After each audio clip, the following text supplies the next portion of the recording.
یہ جو تجدید نکاح ہے، اگر اس عورت نے کہیں دوسری شادی نہیں کی اور وہ ویسی کی ویسی بیٹھی ہوئی ہے، تو اس کے لیے کوئی ٹائم لیمٹ ہے کہ ہم یہ سوچیں کہ جی آیا دوران عدت ہی اس کو تجدید نکاح کرنا ہے، یا عدت کی مدت ختم ہو جانے کے بعد بھی یہ دونوں میاں بیوی دوبارہ اس رشتے کو استوار کر سکتے ہیں؟ جی بہت اچھا سوال ہے۔ اصل میں جو نکاح فسخ ہو جائے، طلاق بائن واقع ہو جائے، تو اسی وقت شوہر کے پاس صرف رجوع کا اختیار ختم ہو جاتا ہے۔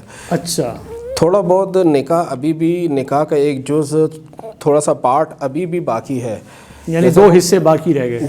جی جب تک عدت میں ہے تو یہ خاتون کہیں اور نکاح نہیں کر سکتی، لیکن رجوع کا حق نہ ہونے کی وجہ سے شوہر واپس ان کو صرف الفاظی کلامی رجوع کے ذریعے اپنے نکاح میں نہیں لا سکتا، بلکہ اس کے لیے باقاعدہ تجدید نکاح کرنا ہوگا۔ اچھا، تو جو طلاق بائن ہوتی ہے اس میں صرف یہ ہے کہ تجدید نکاح کرنا ہے، اپنی بیوی سے، اسی بیوی سے، پرانی بیوی سے اسی عدت کے دوران بھی نکاح کر سکتے ہیں اور عدت کے بعد بھی کر سکتے ہیں، کبھی بھی نکاح ہو سکتا ہے۔ جو اپنی بیوی ہے عدت کے دوران بھی اس سے تجدید نکاح ہو سکتا ہے اور بعد میں بھی ہو سکتا ہے۔ تو اگر کسی اور مرد سے وہ خاتون نکاح کرنا چاہے تو پھر وہ عدت کے بعد کرے گی، لیکن یہ شوہر اپنی اس بیوی سے عدت کے دوران بھی تجدید نکاح کر سکتا ہے۔ اور تجدید نکاح کی صورت میں کیا نکاح کی شرائط وہی ہوں گی یا پرانی یا نئی شرائط پہ تجدید نکاح ہوگا؟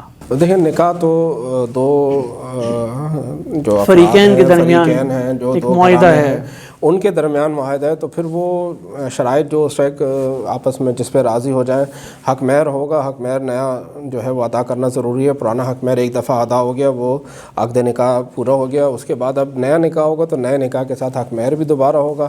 اگر مزید کوئی شرائط فریقین رکھنا چاہیں تو وہ بھی رکھ سکتے ہیں۔